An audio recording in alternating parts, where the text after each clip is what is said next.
It doesn't mean let him do whatever he wants, whenever he wants. Remember, the whole parenting is that you're his guide, you're his leader, and it's a dance. There will be times where you let him be, of course, you find that balance, but it also means to look at. Hello, and welcome to Talking Toddlers, where I share more than just tips and tricks on how to reduce tantrums or build your toddler's vocabulary. We're going to cover all of that, but here, our goal is to develop clarity, because in this modern world, it's truly overwhelming. This podcast is about empowering moms to know the difference between fact and fiction, to never give up, to tap into everyday activities so your child stays on track. He's not falling behind, he's thriving through your guidance. We know that true learning starts at home. So let's get started. So you've watched your little one go from coos to babbles. You have seen that magical first word, and now he has 10, 20, 30, maybe even 50 single words that he uses independently and with purpose. So now what comes next? In today's episode, we're going to talk about the powerful 2-word phrases, or phrases in general. It could be 3 words or 4 words, but it's really putting 2 concepts together, such as more milk, big truck, daddy go. And I know they may seem simple to you, but trust me, this marks a huge leap in your child's ability to communicate, to demonstrate how he or she is thinking, and to truly connect with you and his or her environment. By demonstrating these 2-word phrases, or sometimes there are 3 or 4-word phrases, they are beginning to have the skill to tell you what they want, to tell you what's wrong.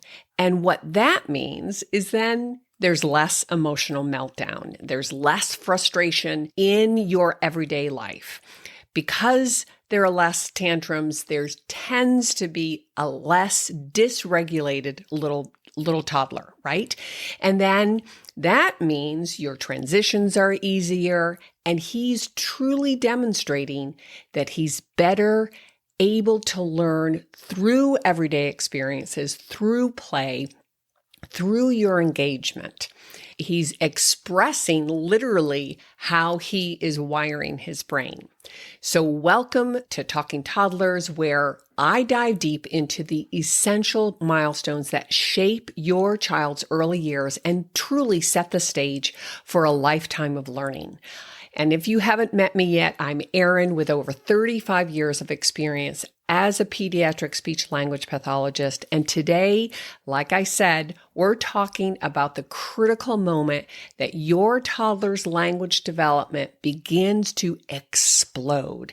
And we literally call this language explosion phase, right? Between 18 months and 30 months. So the big question is, how do you gauge that your toddler is ready for this very, very important milestone?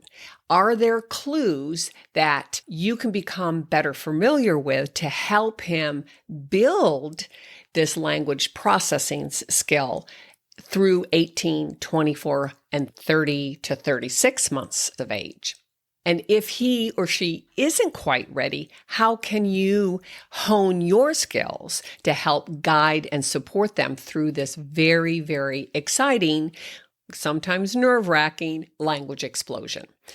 So today we will explore why 2-word phrases are so important and what that's telling you under the hood, right?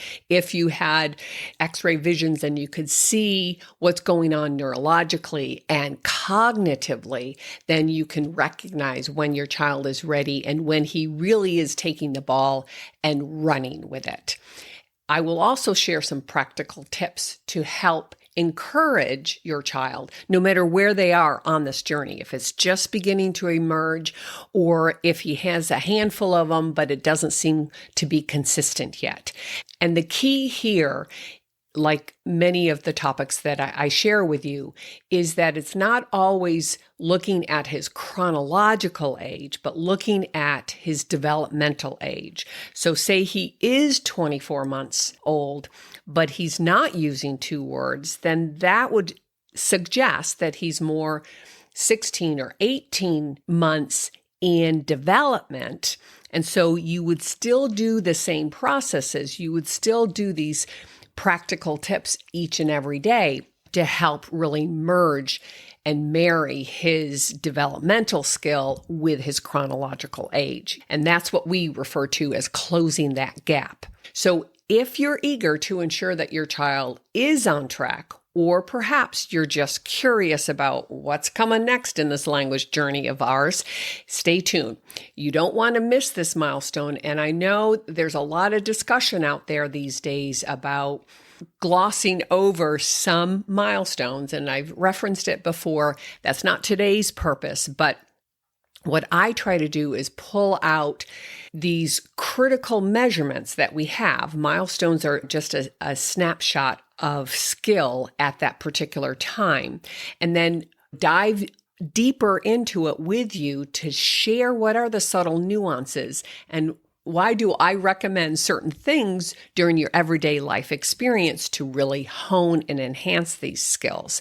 And like I've shared before, and I've shared hundreds of times probably in my 35-year practice with all of my families, that what any good therapist does in a clinical setting, in a private one-to-one session, isn't magical. There isn't something that we really do differently that separates us from what you can do at home. And what that means is that just because we understand the subtle nuances between these things, and truthfully, there are a lot of therapists that don't, and that's another story, but by having this background information, I can zone in on certain things, such as if a child only has 15 words, or say he does have 50 words, but they're all nouns. How do I get him or bridge him over to using 2-word phrases?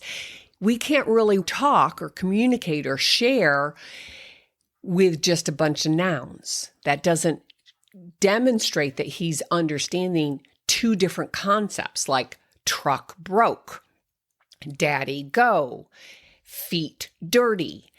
So by putting descriptive words and action words with the nouns, then he's really communicating a bigger concept.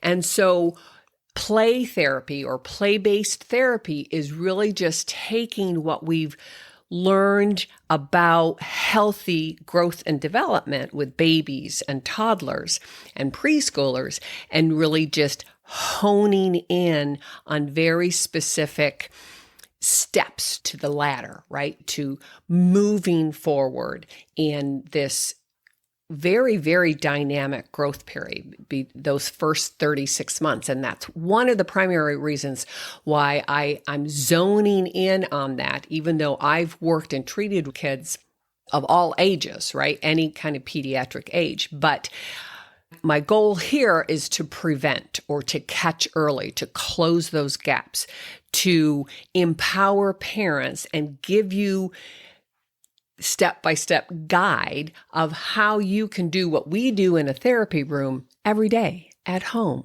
with ease and comfort and joy. He is in love with you most, so he's going to take your lead. He's going to follow you. You just need to have the map to be able to navigate this. So again, no matter where you are on this journey, this particular milestone, and say you're beyond it, and he's still perhaps struggling with this give and take dialogue, say he's closer to his 3rd birthday, you can go back and reflect and say, okay, well, maybe his phrases weren't as rich and dynamic, and it didn't give him the opportunities to practice. And that's what these kids need, your kids, any kid. Anytime we're trying to master a skill, we need practice to hone that, whether it's riding a bike or learning to tie your shoe or learning speech and language or learning math facts. We need to practice. So say he is closer to that third birthday and he's still struggling with that higher, more sophisticated language, then go back and say, okay, how can I clean up our everyday experiences and really exercise and practice and strengthen this phrase level? So we're going to cover some basic questions such as, when should I expect phrases or two-word phrases? Because there's some variance, but what kind of types can I count as a two-word phrase? Are thank you or all gone? Are those considered two-word phrases? And should I put them in my word list? And if he does have, say, a lot of single words, is he ready then? Why isn't he starting to put words together? And how can I decipher that? We'll also answer the question, if he's not combining words yet, should I be concerned? And what can I do? What if he's only imitating me? Does that count? And how does that present itself as something that we can measure? And then, like always, I'm trying to give you tips and strategies and help him get going. Even if, like I said, he's 24 or 30 months and he's not doing it, he's not demonstrating it, okay, back up, right? Let's go to where he is developmentally and give him, it's sort of like going to the gym and saying, okay, I really want to bench 100 pounds, but I can really only bench 25 on a good day. So I don't just keep trying that 100 pounds. I go back and really hone and master and strengthen my ability to bench press 25 pounds, right? And then I go to 30 pounds and 35 pounds. And you know what this metaphor means, right? So on a side note, recognize that, yes, milestones tend to be a big hot topic these days with early child development, pediatricians, school people, and you new parents. And the recent changes in the CDC guidelines should, in my best professional position, should be taken with a grain of salt. And that's just my humble opinion at this time. I will dive deeper, and I've referenced this before, but for now, I want to just outline what milestones mean and how sometimes we as professionals get lost in the semantics, right? We kind of mix up our words sometimes, or we overgeneralize, and then you, parents, and non-therapists, I think, i.e. pediatricians, because they're medical doctors. They don't necessarily know the nuances for speech and language development or even the motor skills development that an occupational therapist or a physical therapist might know, or what a pediatric nutritionist would know. So I just want to outline this quickly so as we move forward in this episode and we talk about this very, very important developmental phase, that we always stay on the same page, right? And that I don't get confusing with my language choice. So let's keep a few things in mind when we talk about development. Sometimes you'll look at the checklist or these guidelines and there's the word range. And what that typically means is that kids are different. So we are going to look at a range across a certain window of time.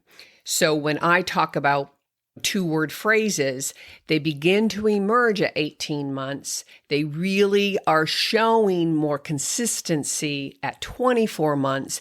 And by 30 months, there's mastery and there's that language explosion. But you need that continuum, that things aren't developed on this perfect linear scale, that it's a process. But that range is there for a reason, because we need to be able to mark what is starting to percolate, that's what emerging means, and then where have they really mastered it. And so when we use the term milestones, then that's typically means that it's a conversation starter, that it's not in isolation, and that we don't diagnose. We're looking at this milestone of when was the first word, other than mama and dada. And I've mentioned that before. But now we're looking at how many words does he have, say at 18 months. Is he now ready to start putting concepts together? And that's what that 2-word or 3-word phrases mean, is that they're putting 2 ideas together. And so we can go back and look at what constitutes a true phrase. But we, as speech language pathologists, have used certain standardized tests for dozens and dozens and dozens of years. We have thousands and thousands of children that are part of the standardization. That hasn't changed for us. And so when their guidelines move the expectation of 50 words from 24 months of age to 30 months of age, but at the same time they kept 2-word phrases at 24 months, we know, because of the last 50, 75 years of study, that a toddler, your toddler, needs at least 50 words to be able to put 2 words together in phrases. And they need to be a variety of grammatical structures. Like I've mentioned before, they need to be nouns, verbs, adjectives, and prepositions in order to put these concepts together. Even if they have, like I said, 50 words of nouns, you can say daddy car, right? So those are 2 nouns.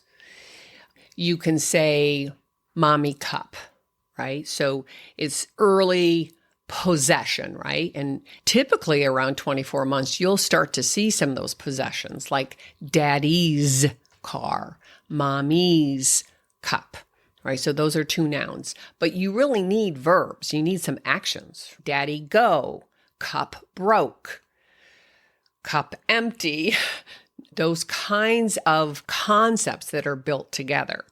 So I'm only bringing this up because I want to minimize some of that noise. We have not seen research to suggest any differently, that a typical healthy average kid out there at 2 years of age has a minimum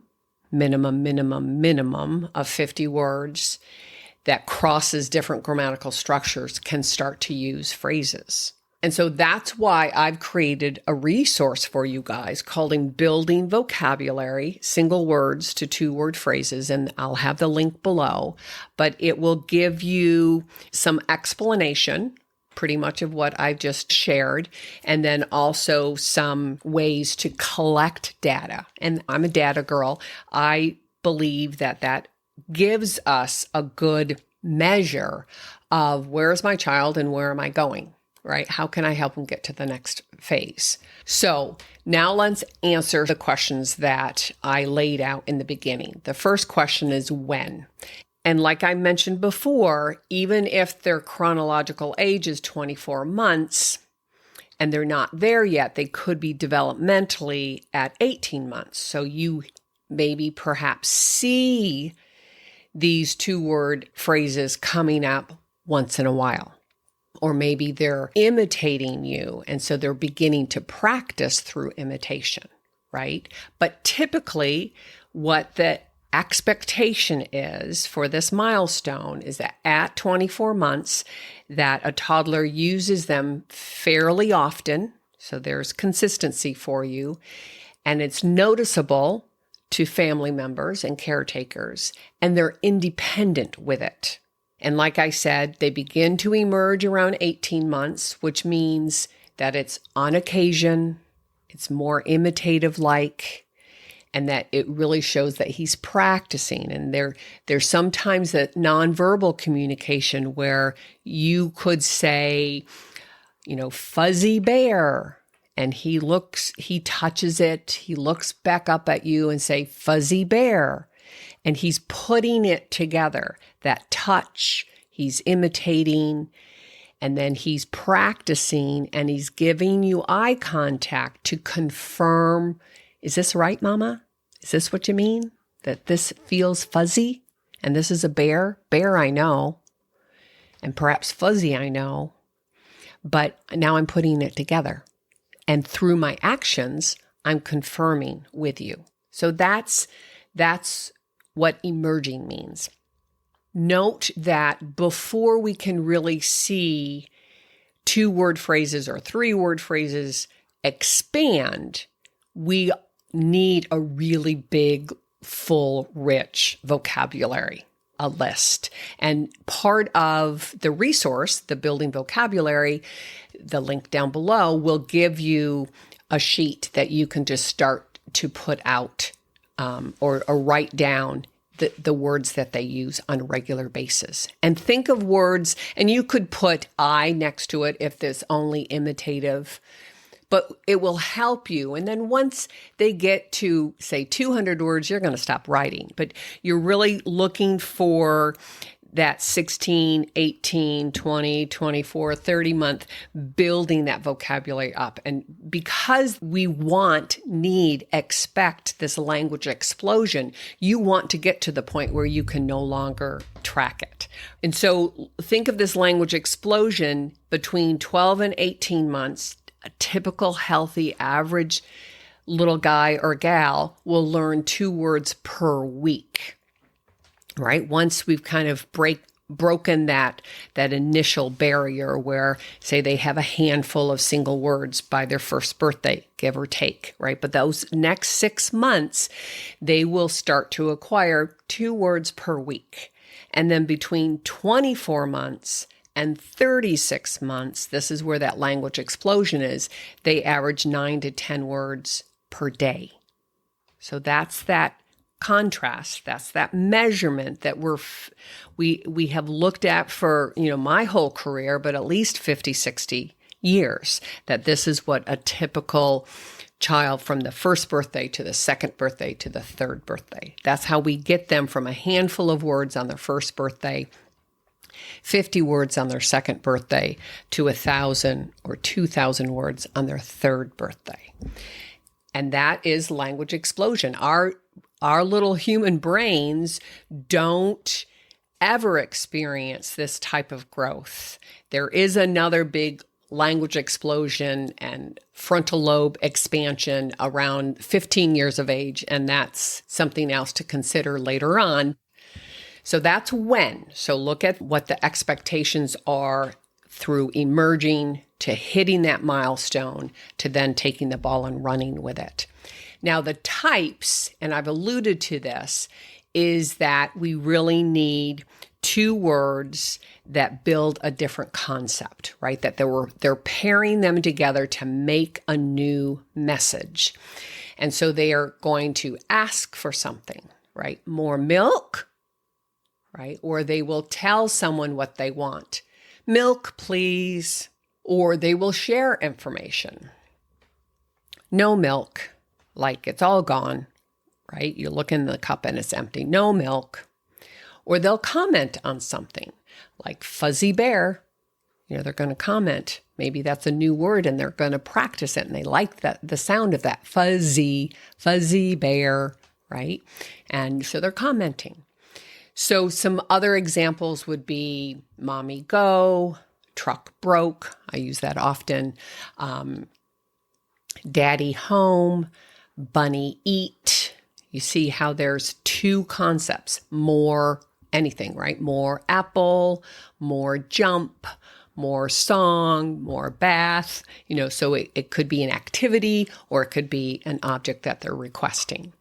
They could even use the word concept with not nice. So this might be something that we're saying to them, but they're demonstrating that they're conceptualizing the understanding.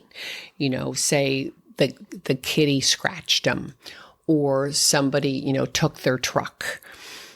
Then you say, oh, not nice, not nice,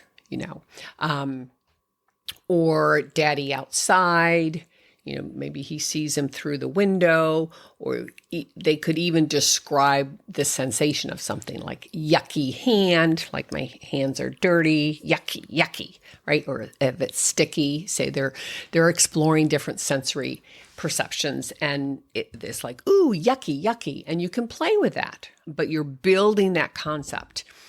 And so chunks, what we specialists, speech and language people say, are not a 2-word phrase. Those are things like thank you, bye-bye, all gone, night-night, buckle up, right? Because we will say this as we're putting them in the car seat. We say, buckle up. To them, that's one concept. I see you, even though you and I know that that's 3 separate words, but to them, they've heard it so often that it's one concept. Or even what's that, as you point things out in a book, right? Or as you're playing with them, what's that? To them is a chunk, and it's typically not a new idea, and it's very familiar to them. They've heard you say it over and over again, and now they're practicing, or they're imitating, or they're using that one chunk concept, right? And they're usually not independent ideas, right? They're not going back to what a 2-word phrase, to ask something, or to tell or inform, right? Or to share, or to make a comment. It's more social. All gone, buckle up, let's get in the car and get ready, buckle up, right? So these are chunks, and they're very similar to compound words, such as cupcake or hopscotch, right? They're 2 single word put together as one memorized social comment. So keep that in mind as you're making your word list. So a true 2-word combination will express 2 separate ideas. And then the third question, when is my child going to be ready? Say he has a ton of single words. Is he ready to combine them? And I often say, well, that depends. Let's analyze. So you can use my resource that I have the link down below, and you can analyze what's his word count, and then what are those grammatical structures. Again, I think visual data collection will often be much more honest than our kind of assumption, right? So you want to look at the word count, where they fall in the grammatical structures. Is he using 16 gestures? Part of that developmental process, what kids have told us over decades and decades, is, can I put 2 gestures together? So I've talked a lot about 16 gestures by 16 months. And then can I put 2 gestures together, perhaps with an object, showing you that I have 2 concepts, right? I feed the baby, I burp the baby, I put the baby to bed, right? I drive the truck, I dump the truck, I scoop the truck. So they need the gestures, they need the word count, they need different grammatical words, right? They use 2 actions with objects, and then they really also begin to demonstrate how they can make believe with the objects and themselves, or with me. And so it's like they can stir something and then pretend to feed you, or the baby, or themselves. And then we also look at what is their emotional regulation, because that is also telling us not only the physiological development of being able to understand the environment and then self-regulate. Like if they see you fixing some food and they're hungry, they know it's going to come pretty quickly. Or if they really want to go outside, and they see you getting the coats ready, right? Or getting your purse and your keys, then they can see that and communicate internally and kind of relax and know that that transition is happening.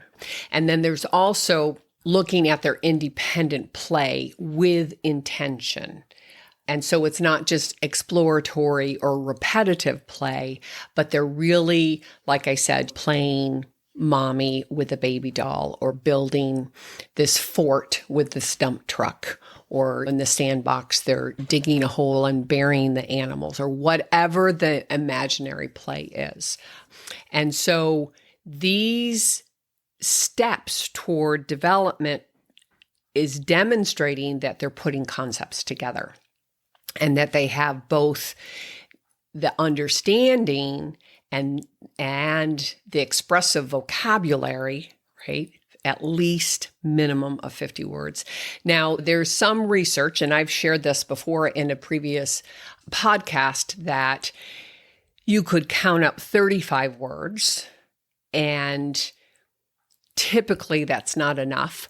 But if you use my resource and you put down the 35 words and they're different grammatical structures, then, there's nouns and there's verbs and there's prepositions and adjectives, so they can describe things like hot soup, right?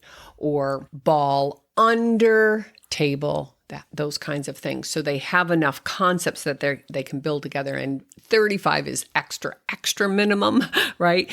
50 words have just kind of been the hallmark. So again, really, if you're concerned or just eager, then start collecting data and start looking at where they are. But they will show you through their actions and their play and their engagement. Are they building concepts? Are they putting two ideas together to make a separate concept, to do a separate activity? Now, there are some things that could be used as other ways to measure, and that kids can express two ideas by using a word, a single word, and what we refer to as a supplementary gesture. So perhaps they're not putting two spoken words together, but they can add a gesture, which then suggests to us that they're putting these two concepts together. So they're right on the verge. So if I saw a child and he says, "Daddy," and he points to the door, that could be like, "Take me outside, Daddy. I want to go play," right? Daddy. And instead of him being able to say, Daddy, outside," and he's just pointing to the door, or it could be, "Daddy, look."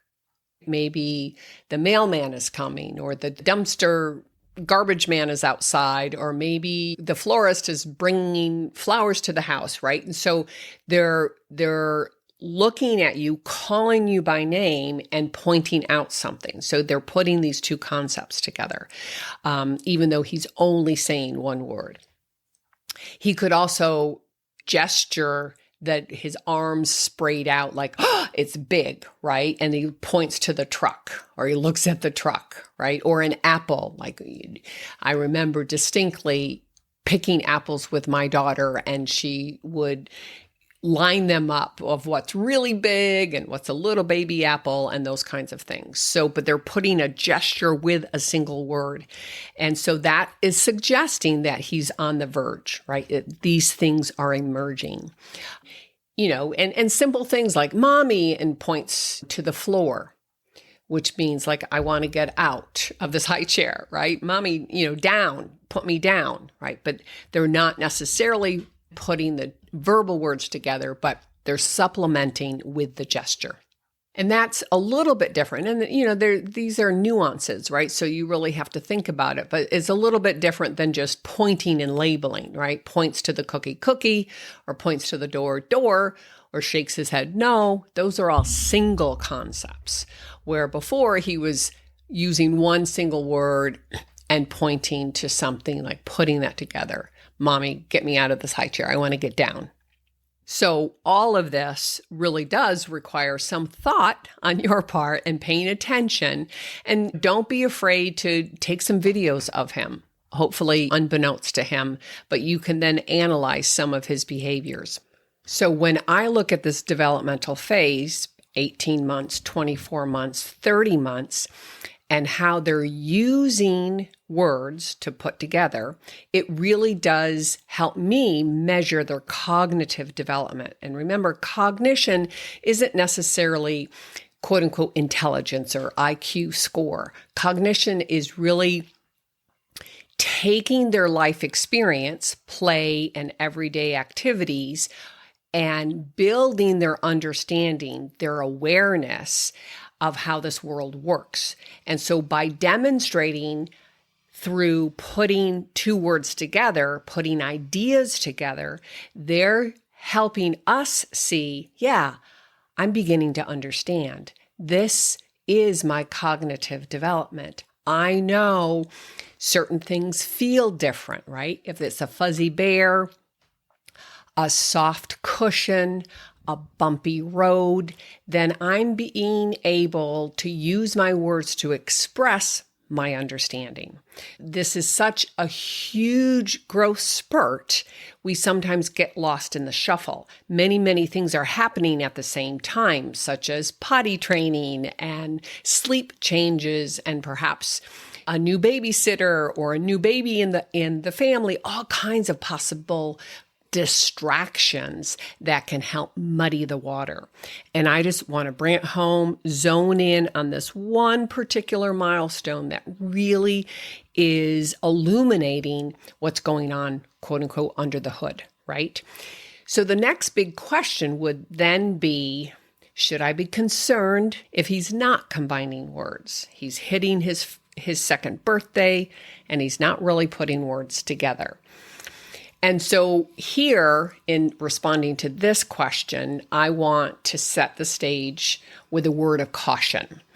If there are gaps in a number of overall milestones, not just the two-word phrase level, but especially if you notice he's not interested in playing with you, right? He just wants to do stuff on his own, perhaps a lot of repetitive like play. Or maybe he's not following your activities. He doesn't want to do what you're doing. If you're doing the dishes, he wants to be in the middle of it. If you're making the bed, he wants to help, right? And so if he's not really following the daily activities, then that is more of a concern. Or perhaps he's not really expanding his interest in different play or activities, right? He's just doing the same thing over and over again. Those to me are much stronger red flags or markers to say, hey, let's take a closer look. So if you do notice those things, here's my word of caution. You want to talk to a speech language pathologist that you are confident in. Not just any old speech therapist, in my opinion, just like there's good and bad dentists, good and bad teachers, good and bad police officers, good and bad coaches. You know, every field is the same. But speak to someone who really will listen to your concerns and give you a fair impression. Right? And that might be your pediatrician. And some people do find that that's a good referral source.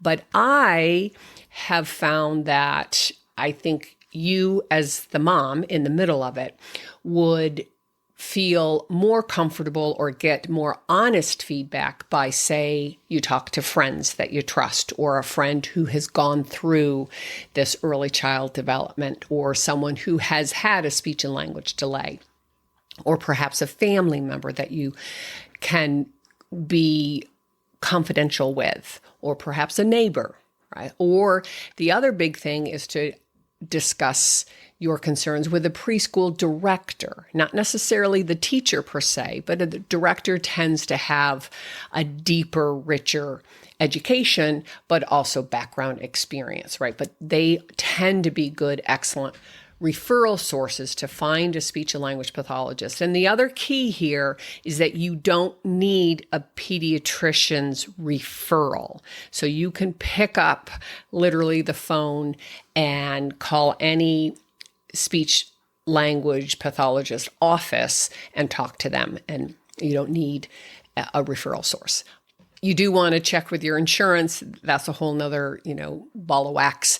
But if you want insurance to pay for it, but just to maybe pick someone's brain. You can also, just for fun, shoot me a DM, shoot me an email. I love answering questions in more of a personal level, right? The other thing that I will share down below is that every state here in the United States has an early intervention program, right? And so if you click on the link down below, then click on your state.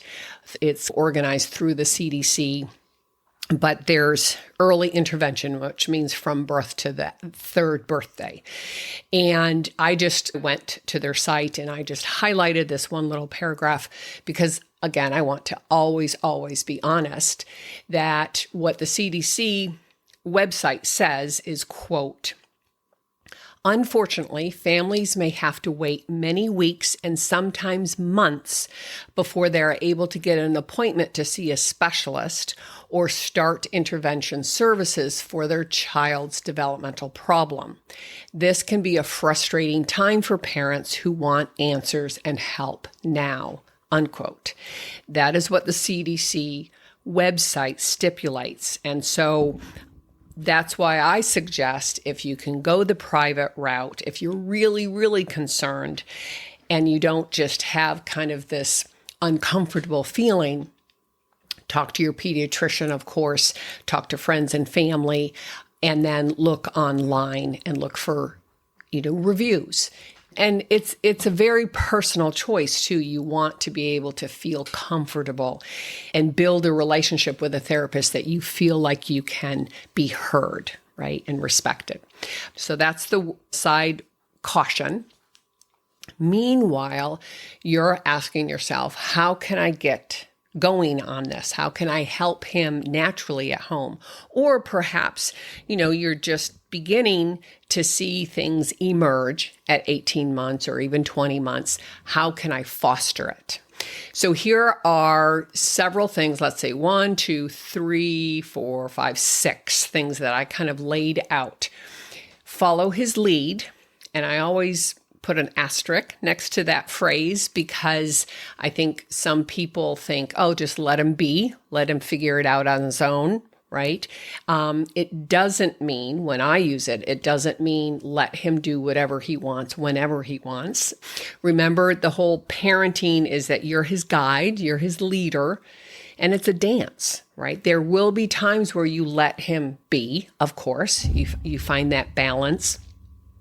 But it also means to look at what's interesting to him or her, and then you use that as the link, right? Because he's going to be more likely to pay attention to you if you use things that are interesting to him, whether it's fire trucks or shovels or dress up or teddy bears or Play-Doh or water, kind of sensory kinds of things. What does he or she tend to gravitate toward? And then you can build your actions and words and engagement around those types of things. So follow his or her lead with an asterisk. Number 2, like I've mentioned over and over again, and this is pretty critical, is that you want to see a variety of word types. And so if you do collect a word list, he has 20 words or 50 words, and they're all nouns or predominantly nouns, then build up the verbs, build up adjectives, build up prepositions. And there's so many words out there to teach them or to offer that will help them become more interested.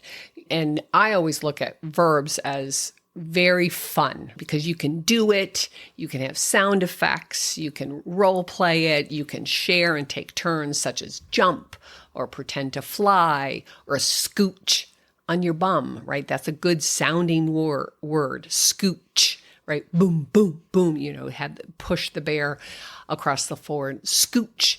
Or snore, I know that sounds weird on an audio, but they love it. It draws their attention. It's interesting. Chomp, chomp, chomp. Make the cow chomp the grass, right? Or the butterfly flutters, flutter, fly, instead of just fly. But flutter or stomp, look up action words online, right? Do something gently or softly, right? Those are adjectives. Something's clean and dirty, rough and smooth. Those are pretty common. But then you do like, ooh, stinky or smelly or stubby, right? Daddy's whiskers are stubby, prickly, right? How you can describe things. And then prepositions, because that will help them move in this three-dimensional world. Put it on or off, go around something, sit next to or stand in front of. And you can do this through play and activity, but you're really enriching their vocabulary. So follow their lead. This is how you can get them going. See what's interesting to them. Build a variety of word types that they have as a pool that they can pull from. You use short, grammatically correct sentences, and then expand his words. So if he or she is at the single word level and he says big, and you say, yes, the truck is big, truck, big, or big truck. Or if she says, ouch, oh, bump your knee, ouch. Or you can use ouchie as kind of a description, right? Like knee, ouchie. Like I have a boo-boo on my knee. And it's not going to be grammatically perfect. I know before I said, always use short, grammatically correct sentences. That's when you're talking. But if you're trying to expand his words and put 2 or 3 words together for him, like if he says more, you say, more apple. I want more apple, right? So you give him the 2-word phrase, you're putting more and apple together, and then you expand upon it even more. And so they're constantly getting that richer language as well as the functional words, right? If he or she says doggy, and you say, you look around with your hands up, right? With a gesture, your shoulders up. Where's doggy? I wonder, where is doggy? So you're putting gestures to make it interesting. And then you could perhaps then point. He's sleeping over in the corner. I see doggy. Look, I see doggy. Right? And so you're making yourself more interesting. And I often say this to parents, that being a parent of a baby or toddler, especially during these first 3 or 4 years, you're a play actor. That's what I did for a living, right? I played with kids on the floor and I was in it 1,000%. Every time I shut that door, I tuned out everything else. And I know that's really, really hard to do in a busy life. And if you have more than one child, of course, but you're going to really need and want to find those pockets where you can just figuratively or literally close the door and just be present for 15 minutes or 20 minutes. And I think in a future episode, I talk a lot about how much time and what do you do during those waking windows, and helping them and helping you use your time wisely. So some of the things you can do: follow his lead, build a variety of word types, use short, grammatically correct sentences, expand his single words, and then add gestures like I just said. But don't only do it occasionally, really be creative with it. Like if you want to think or ponder an idea, right? You tap your temple. I wonder, where is doggy? Or where'd that orange ball go? Under the couch. I see it, right? But you wander or you frown. right? I'm so sad. I can't find the ball. Where'd it go? Or pant like a dog, right? You're playing outside and the dog is running around and then you pant after him or her,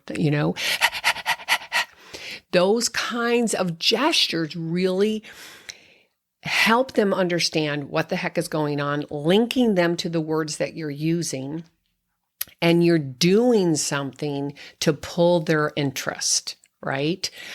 So there's a wealth of just not the 16 gestures by 16 months, but literally play acting when you're in it with them in that moment. And then the sixth point that I just always want to bring up, because we use books for a variety of reasons, but reading and sharing books can really give you structured, simple language. It is often very helpful if you're tired and you just can't be play acting or you can't think of stuff on the fly.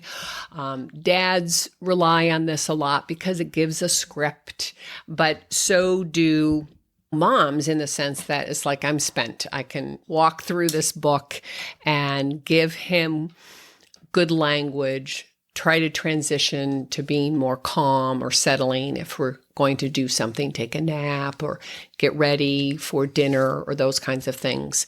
But it can be used as a tool like that, but it can also expand your language.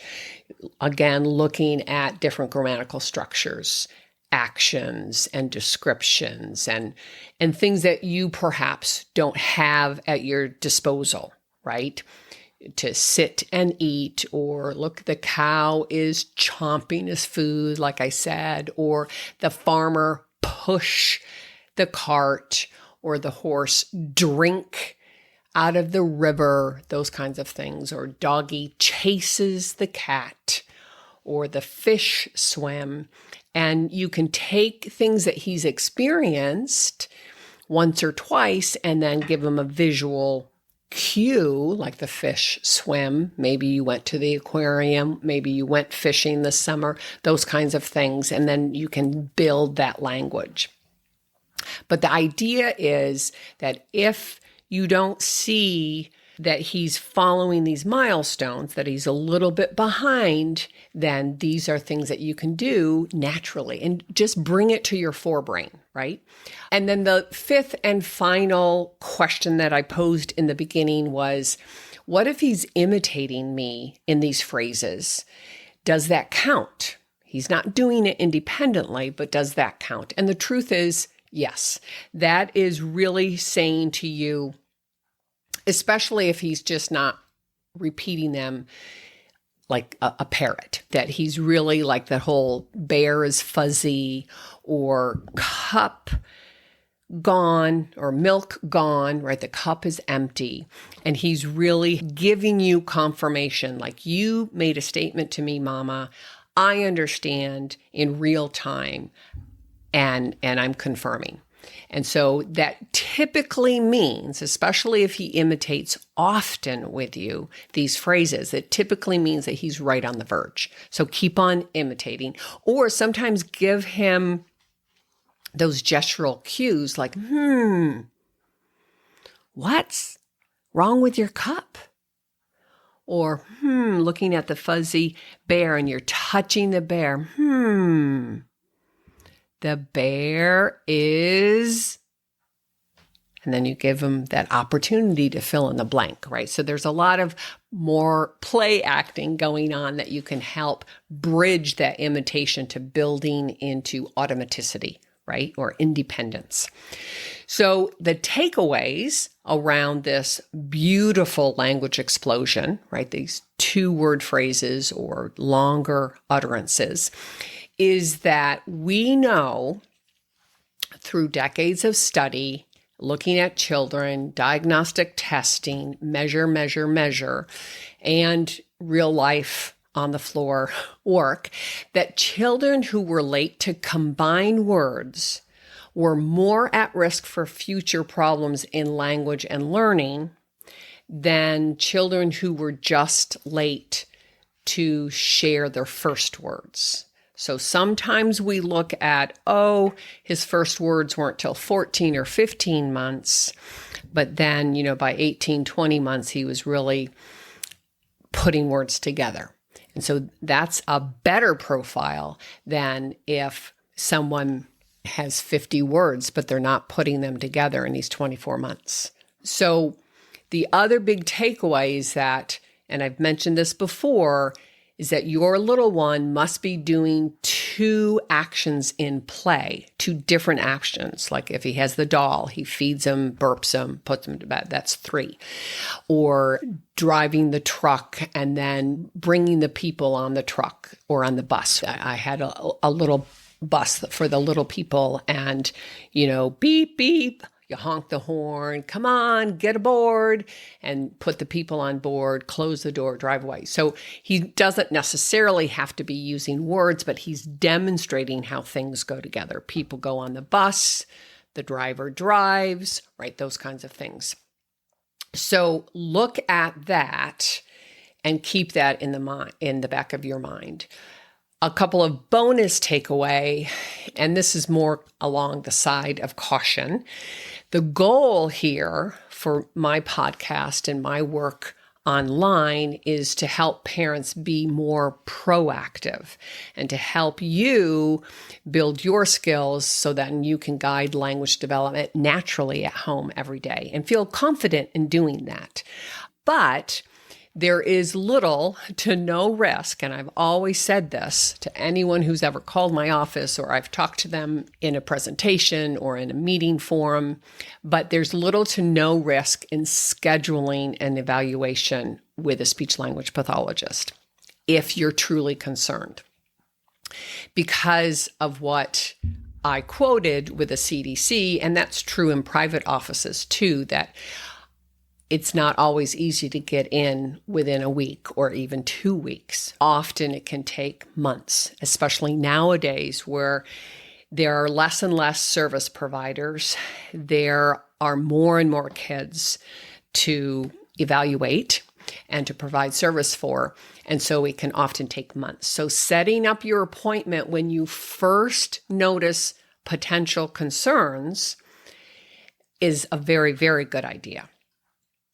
Because then if the concerns persist or he kind of plateaus and you don't see and 2, 3, 4, 6 months go by, then you at least have that appointment scheduled and you won't have to wait any extra time. And if you jump on the bandwagon, things start to rock and roll and the concerns go away, then you simply cancel.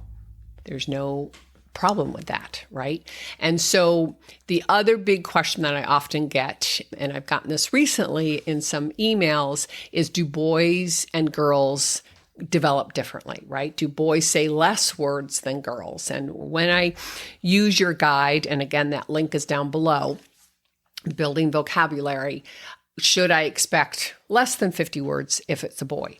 And the short answer is no. There's no difference. So we do find some resources that say boys will talk less than girls and that there might be a small difference in vocabulary size, typically measured by the time they enter kindergarten. But if we look at that 2-year-old mark and that 3-year-old mark, so if the low average is 50 words, so maybe the average girl will have 200 words and the average boy will have 100 words. So but they still have ample words to pull from to start that 2-word phrases. So the bottom line is that research has been really, really consistent. And I remember back in the 80s and 90s answering this question over and over again because pediatricians, unfortunately, repeat this myth and don't really dig any deeper. But the research has been consistent that there's no real significant difference in the number of words that little boys say compared to your sweet little girls, right? And so therefore, we use the same milestones and expectations for boys and girls. We simply do not have 2 different categories. We do have difference, in age group, of course, but not gender. So now to wrap this up, and I assure you we will revisit this because things are interrelated, as I always say. But in this episode, I covered those questions I outlined in the very beginning of this episode. When should I expect two-word phrases? What types should I look for? When is he ready, or is he ready if he has a whole bunch of single words? And should I be concerned if he's not combining? He's 24 months or 28 months. Should I be concerned? Look at developmental skills versus chronological age. What if he's imitating me? Does that count? And how can I help? So that's what I covered in this episode. You might want to go back and re-listen if you've missed any of it. I know I always share a bunch of deeper thoughts. It's not just always a checklist. But the key here regarding two-word, three-word phrases, that 24-month beautiful stage, is don't rush the process. Especially don't rush before your toddler is ready. So go back and re-listen if you're not sure. Make sure that you use my guide. I have the link down below. Building vocabularies, single words to two-word phrases. That will help you gather data and really analyze, see on paper in black and white in front of you, where is my child, and meet him or her where he or she is. If you have specific questions, do not be shy. Email me. I have that link down below too. contact@higherlearning.com. Higher is my last name, Hyer.